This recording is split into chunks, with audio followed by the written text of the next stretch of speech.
Hello friends, कैसे आप सब। आई होप सभी बढ़िया होंगे और आप सबकी तैयारी बेहतरीन चल रही होगी। तो आपकी तैयारी को और बेहतरीन बनाने के लिए हम लेकर आए हैं क्लास 12th बोर्ड फिजिक्स से related most important question series. तो आज का हमारा टॉपिक रहने वाला है एम्पियर का परिपथीय नियम या एम्पियर सर्क्यूटल लॉ। तो जैसे आपने स्थिर वैद्युतिकी में गाउस के नियम में पढ़ा है, और गाउस के नियम क्या बताता है? विद्युत क्षेत्र की तीव्रता और आवेश के बीच के संबंध को बताता है। उसी तरह एम्पियर के नियम में क्या होता है?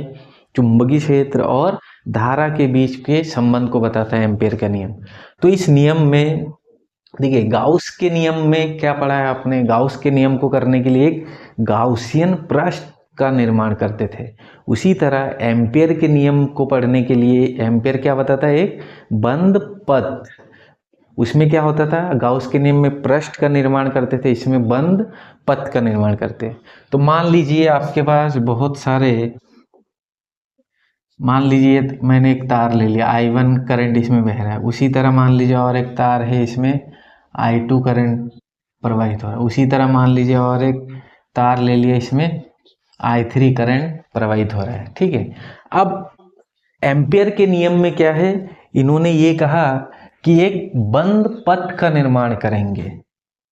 जो पथ कैसा भी हो सकता है, वृत्तीय भी हो सकता है या किसी भी प्रकार का हो सकता है। तो हमने एक बंद पथ का निर्माण कर लिया। तो ये जो एम्पियर है, इस नियम के अनुसार क्या है? मान लीजिए इस पथ में हम क्या काटे? डीएल खंड। ये मान लीजिए एक छोटा सा हमने डीएल एलिमेंट्री लेंथ काट लिया। ठीक है। अब इसमें अगर आपको चुंबकीय क्षेत्र की दिशा बताना है तो उसके लिए क्या करेंगे? करंट की दिशा में थंब रखना है और उंगलियों को कर्ल करना है, यानी कि घुमाना है। तो यहाँ पे अगर आप देखें, देखिए ऐसे वायर है और उसके चारों ओर ये एम्पियर का पथ है। इस पथ को एम्पियर का पथ भी कहेंगे। तो ये करंट की दिशा में थंब को रखना है, उंगलियों को घुमाना है। तो अगर आप घुमाएंगे तो बी की दिशा ये है, बी। ठीक है। तो बी की दिशा भी उधर है और डीएल की दिशा भी उधर को है। ठीक है। अब एम्पियर के नियम में क्या है? जो बी का रेखीय समाकलन, रेखीय समाकलन मतलब लाइन इंटीग्रल, इस सीमा के अनुदिश B dot D L is equal to, इस पृष्ठ ने जितना जितना करंट घेरा है उसका म्यू नॉट गुना हो जाएगा। तो क्या लिखेंगे? इस नियम के अनुसार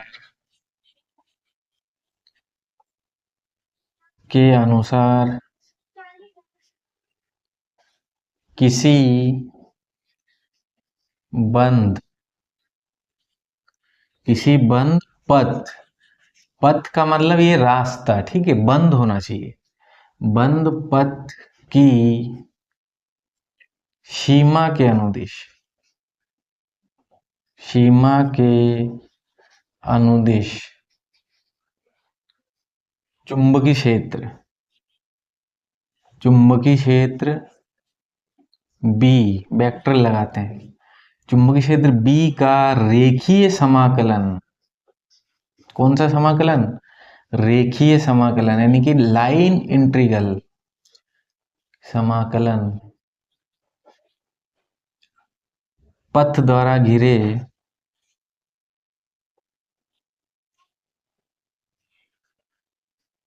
कुल धारा का म्यू नॉट गुना होता है, म्यू नॉट गुना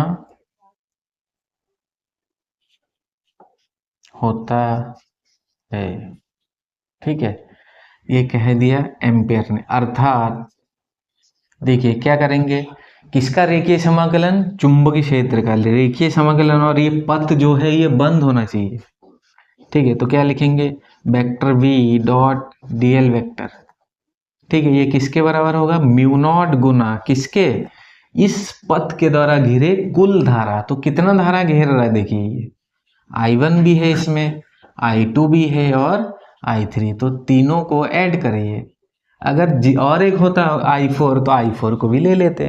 तो इसी को ही आप कैसे लिख सकते हो? ऐसे भी लिख सकते हैं, B vector B dot DL vector is equal to mu naught times of ये सिग्मा आई। सिग्मा आई का मतलब ये जो सारे पूरे करंट, इसका सम कर लेंगे। ठीक है। इसी को ही ऐसे भी लिख सकते हैं आप, B dot DL vector is equal to mu naught times of I. ठीक है, ये आ गया इसी का ये एम्पेयर ने ये कहा। ठीक है, अब इसका प्रूफ देखेंगे हम कि एक्चुअल में इसका प्रूफ कैसा होता है। तो प्रूफ के लिए क्या कर लेंगे, मान लेंगे कि एक धारावाही आपका तार है, लंबे सीधे धारावाही तार। ठीक है, ये मान लिया, इस तार का नाम रख देते हैं एक्स बॉय। एक्स बॉय एक लंबे सीधे तार है जिसमें आई धारा प्रवाहित हो रहा है, इसमें आई धारा प्रवाहित हो रहा है। तो जब किसी तार में धारा प्रवाहित होता है तो उसके चारों ओर क्या उत्पन्न होता है, एक चुंबकीय क्षेत्र उत्पन्न होता है।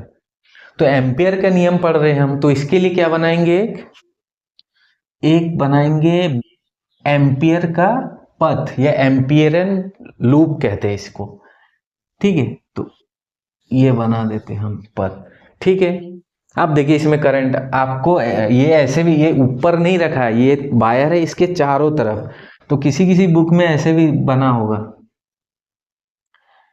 ऐसे भी रहने दे सकते हैं या ऐसे कटा हुआ होता है इसमें से, है जिससे ये पता चलता है कि ये वायर कहाँ गया, इस जो पथ है इसके अंदर से गया। ये ऐसे पथ बनाना है हमें। ठीक है, अब क्या करेंगे, ये जो आपने बनाया वृत्तीय पथ, इस वृत्तीय पथ का जो केंद्र है वो कहाँ पर स्थित है, इस तार पर स्थित है। ठीक है, और इसका रेडियस कितना है, स्मॉल आर है। ठीक है, यहां पर कोई बिंदु P है पथ पर, यहां पर आपको चुंबकीय क्षेत्र बताना है। तो उसके लिए क्या करेंगे, आप एक डीएल खंड काटेंगे, P लिख देते हैं थोड़ा दूर, ये डीएल खंड काटा आपने, यानी कि ये डीएल एलिमेंट्री लेंथ। अब इसी दिशा में आपको क्या बताना है, यहाँ पर आपको चुंबकीय क्षेत्र की दिशा बताना है। तो क्या करना है, ये करंट की दिशा में थंब को रखना है और उंगली को घुमाना है। तो इस दिशा में जो B है ये B की दिशा है। अब ध्यान से देखिए, डीएल भी उधर को ही है और बी भी उधर को, यानी कि इनके बीच जो कोण बन रहा है थीटा, कितना बन रहा है, ये बिंदु P था यहाँ। ठीक, इनके बीच जो कोण बन रहा है कितना बन रहा है, 0 डिग्री। ठीक है, अब जो जो आपने बनाया वो लिख देना है। तो इसके लिए क्या करेंगे, माना माना माना एक लंबे तार, माना एक लंबे तार एक्स वाई, माना एक लंबे तार एक्स वाई है जिसमें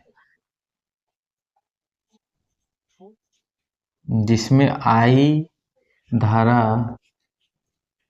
प्रवाहित हो रही है। इस तार के चारों ओर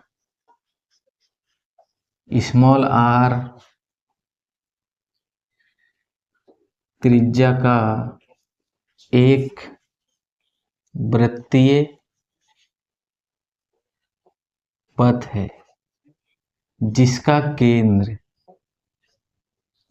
केंद्र कहाँ पर है, जिसका केंद्र वो तार पर स्थित है, तार पर स्थित है।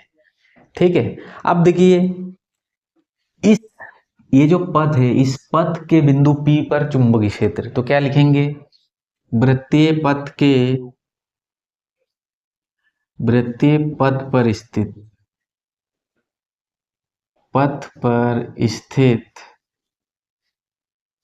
बिंदु P पर चुंबकीय क्षेत्र,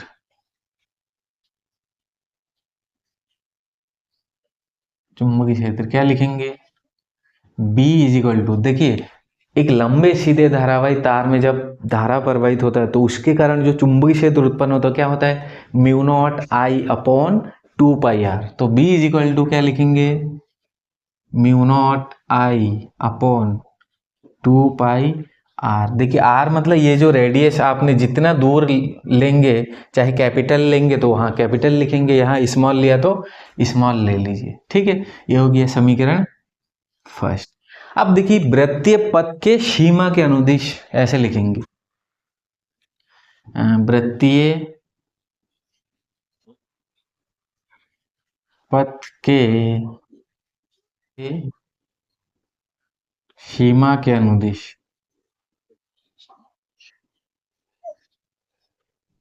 चुंबकीय क्षेत्र B का, ये वेक्टर लिखते B का रेखीय समाकलन, रेखीय समाकलन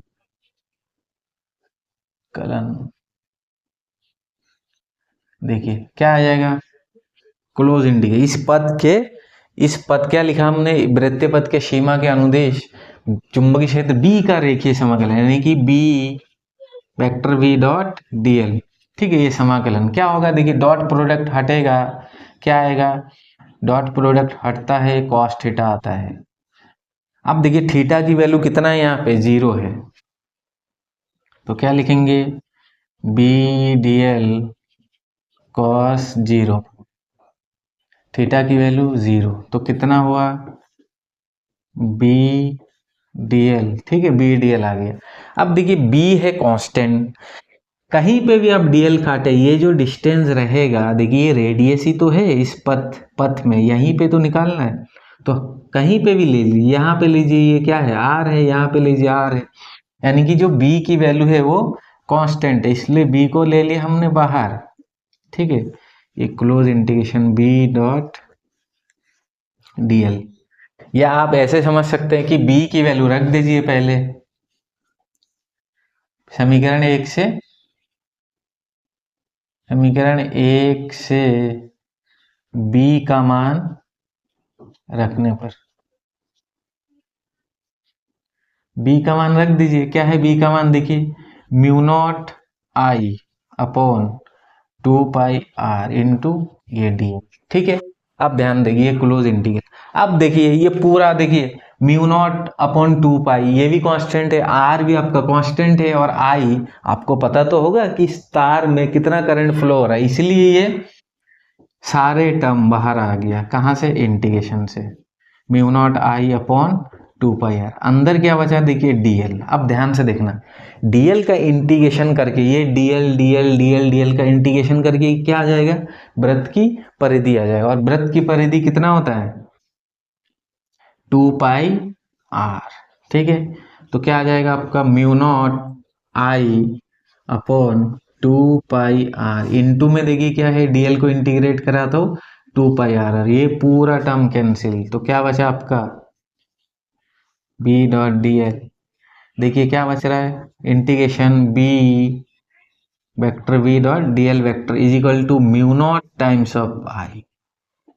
ये आ गया एम्पियर का परिपथीय नियम का प्रूफ। ठीक है, जो कि उत्तराखंड बोर्ड 2017, 2019 और 2024 में आया हुआ क्वेश्चन है, ये 2025 बोर्ड के लिए भी बहुत ज़्यादा इम्पोर्टेंट है। तो आप लोगों को यदि वीडियो पसंद आ रहा है तो वीडियो को देखें, पूरा वीडियो देखें, ताकि आपको समझ में आए, ये नहीं कि आधा अधूरा वीडियो देख रहे तो आपको समझ में कुछ नहीं आएगा। और चैनल को सब्सक्राइब जरूर करें और बेल आइकन को प्रेस करें, ताकि आपको नोटिफिकेशन प्रॉपर मिलता रहे, क्योंकि हम उन्हीं क्वेश्चनों को डिस्कस कर रहे हैं जो कि बहुत ही ज़्यादा इम्पोर्टेंट क्वेश्चन है, जो कि बोर्ड के एग्ज़ाम में आ सकते हैं। ठीक है, thank you so much, God bless you all.